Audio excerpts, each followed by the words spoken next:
Yo, guys, welcome back to the final whistle. Listen,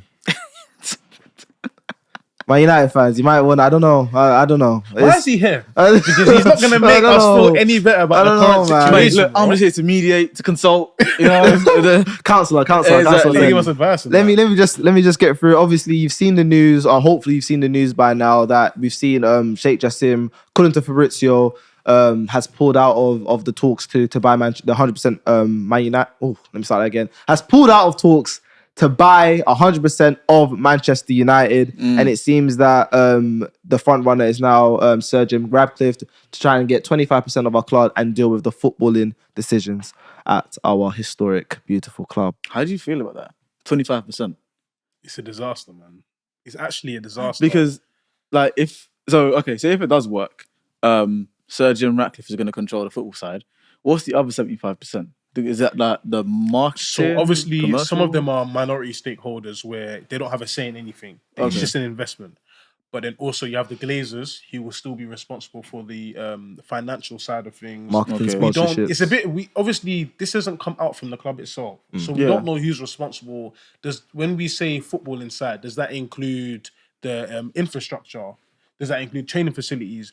We don't really know exactly what that includes yet. Yeah. But either way, it's awful because the whole point of this sale, for us, for fans, the whole point was no more of the Glazers. They've ran this club into the ground. They've actually fucked us.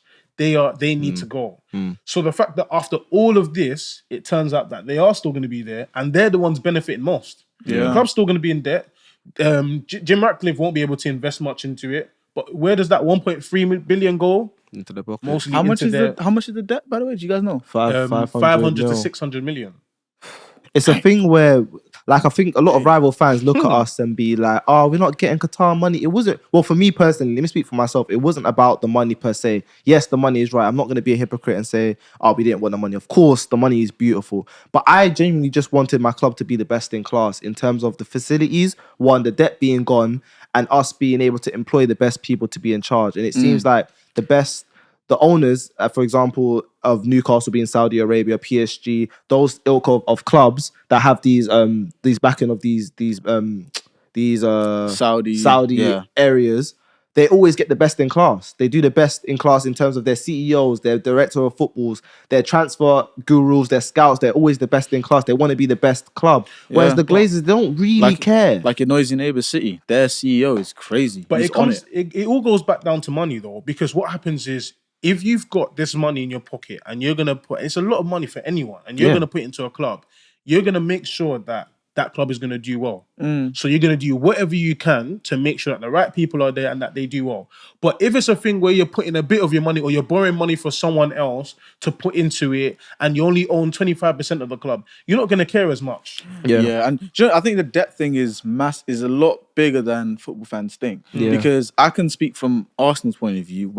After we built the Emirates, we were in debt for around 8 or 9 years. Wow. And for those 8 or 9 years, bro, like, you guys know it, Arsene Wenger was known for getting these cheap deals, and we'll probably buy a player for like 2 mil, sell him for about 30, and then people are like, okay, so where's the money? Bro, we're paying off debt. And then now that we have paid off our debt, I think for the last 3-4 years we've been debt-free. You've seen us actually splash cash, improve the state. Like, even last season, the stadium got a renovation. Like, all around it, the training ground's been updated, all that sort of stuff. So I think the debt side of things is a lot more important than people think. I also feel like a lot of rival fans, they're laughing at us. And I say more particularly, like, for example, like my friends being Arsenal fans laughing at us. But I feel like you guys should understand the frustration of Man United fans more than you let off. Like, you guys were angry with the whole Kroenkes thing, and yes, you sorted it out by, I guess, one owner moving on to another club, and I guess the Kroenkes now having 100% or whatever your situation is at Arsenal. You guys knew that the frustrations of the level field not being fair for your clubs to progress.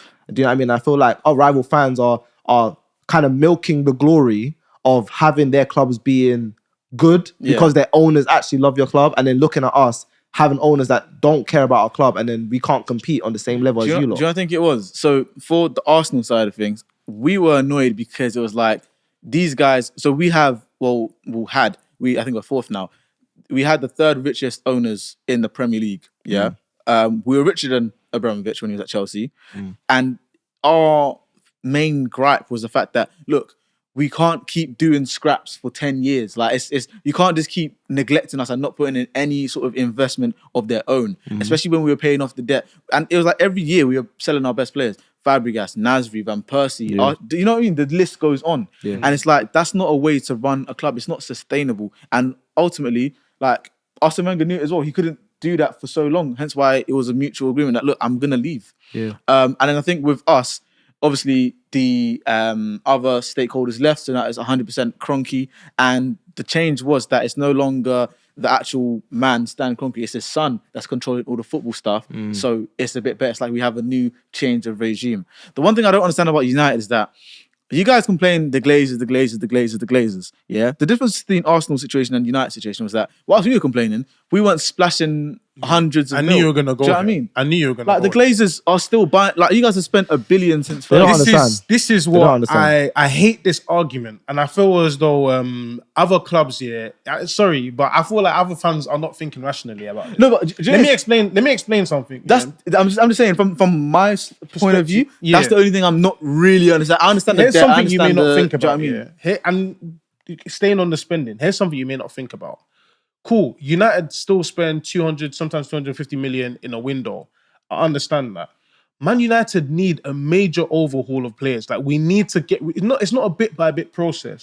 Now, when you look at Manchester City, who was their most expensive player for in the last transfer window? The one that's just gone. Grealish. No, the one that's just Oh, gone. the one's just gone. Probably Guardiola. Oh, Guardiola, yeah, about And he 80 cost mil. up to 80, it 90. was 90 to 100 million Was it? pounds or euros. Wow. Yeah. Okay. It's a lot of money on a centre back stroke left back that doesn't always start. Now, who was our most expensive player? Højlund for 65 to 70 million for a starting striker. So my point is that yes, we're spending a lot of money, but actually on individual players, we're not actually spending that much And money. I also want to stress. Yeah, go on, I also yeah. want to stress that like a lot of fans, they say, yeah, we spend a lot of money. We do spend a lot of money, but you can't. The owners spend the money, or the board, the people that are in charge spend the money on the wrong things. Yeah. On things that they think gonna appease the fans, which is nice in some aspects. Yeah, we get these big names and we get excited about it. I'm not gonna say I don't. I got excited about Sancho. I got excited about all these like big name signings that Anthony. didn't. Anthony, I was Casemiro, happy. Varane, However, they're not signings that are going to benefit us in the long term. Do you know what I mean? Or good for the club structure, or gonna be there for the long haul. It's like, for example, the analogy that I use a lot of the time. We have a big hole in our shoe and we keep changing the sock. Our socks are gonna continue getting dirty. If you don't fix the hole in our shoe, being the owners, we need to fix the bigger thing. Do you know what I mean? The Right, owners, now get I the hear it. owners out, and then we can Yeah. actually change our socks and make it nice. Do you know what I mean? So with the transfers, is that down to the owners, or because you guys had that what's his name? What's his name? we have the one who resigned like 2-3 years ago. Ed Woodward. Woodward. Yeah. And then you guys brought in Right now we've got Arnold. Richard Arnold Yeah, and cool. what's the other guy that Myrtle Yeah, that handles John the Myrtle. transfer. Okay, John cool. Myrtle. And then also when you guys appointed Ten Hag last year, Yeah. I think it was. I believe I read this correctly that the main reason why he was in that job is so that he can choose, like he can Transfers. take transfers and Yeah. that sort of stuff. So then, don't you think it's just more of a maybe the staff that's been appointed, so the director of football and the manager have got it wrong? So I hear what you're saying, that Ten Hag does have a say in the signings, and some of them are his signings. And, Yeah. and I'm not even talking about the signings that we've just made, because this is only in the last year or two. We can't say that they've been a complete success or failure at the moment. Yeah. But either way, even Ten Hag, he hasn't always had his first choice, right? And that's due to funds not being available. So Frankie Casemiro de wasn't Jong his first was choice. his first choice. He Martinez didn't wasn't get him. even his first choice. He wanted De Jong. He wanted Timber.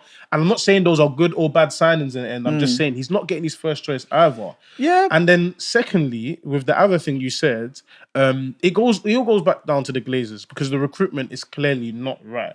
And I'm not talking about John Murtaugh or Richard Arnold, because they've just gotten into the job. I'm not even talking about Darren Fletcher, because once again, they've all just gotten into the job. But I'm talking long term, who's making the right decisions, and it all goes down to the owner at the end. But I think what would be nice is, I want a prediction, Okay. right, to end this video. In the next 5 years, will Man United have an owner that has taken United back to glory, and by that I mean winning one Premier League title within the next 5 years. And we'll start with Micah. If we do not get rid of 100% of the Glazers, we are doomed, regardless of whether he has Sergio Raph has 25%. So my answer is no. No. In terms of because we're probably not going to get 100% ownership of a different owner. So no, we won't. Okay, Mince. For the owner or the Premier League stuff, or is that all as in one? like we're gonna get a new owner, but will we have an owner that proves capable enough to bring us back to winning the Premier League title within the next 5 years? Within the next 5 years, I think, yeah. But the ownership thing is a bit tricky because I don't know. I feel like the Glazers want Sir Jim Ratcliffe, but at the same time, I feel like when the Saudis came in, it was like, they're Saudi, they've got... Can I just say they're greedy fuckers, man? Yeah. How much do you fucking want, man? That's how I thought it was. It's like, Jari. look, we know it's 5 billion, but we're not going to accept 10 because they know they have it. You can't say the same to Jim Ratcliffe because Jim will be like, bro, you know I haven't got a piece for this. Do you know what I mean? Yeah. So, I don't know, man. In terms of having different owners, I can only say when Arsenal had different owners, it was a bit difficult because it's like, where is the money coming from to do transfers? Where is the money coming from to do infrastructure? All that sort of stuff. So, I don't know. I'm going to have to go for a no, you know. Fair enough. My prediction is also a no. I just think we're entering a very complicated phase in who actually makes decisions. It all needs to be made clear for us to be a bit more sure about it. But currently, as things stand, I am saying no. You know, I wouldn't be surprised if the Glazers were like later down the line found guilty of like stock fraud, you know, Bro, because it would make sense know, to that's a good case scenario to say, for us, man. you know what, look, we put it on the market because we wanted to sell, and then they ended up, you know, selling off a lot of shares whilst it was high, and then buying it whilst it was low. And then afterwards they say, okay, we're not selling anymore, and the stock sort of settles, maybe starts to rise as they start to do well, and use that money to pay off the debt. That could be their plan. Bro, Who knows? They're fucked, Pete. They're fucked, man. You never know. Hey. We'll have to see what happens. We'll have to see what happens. But Man United fans, I know it's not a good thing right now, but hopefully you enjoyed the video. Let us know your comments below. Please let us know what you actually think. Do you feel like our new owners, is going to be beneficial to us, or do you think with the Glazers still intact with our club, there's no hope for us? Let us know in the comments. Please like, comment, subscribe, follow us on TikTok. All our social medias, TikTok, Instagram, Twitter. Please on Twitter. And Raph, what you got to say? Tell a friend to tell a friend. Peace.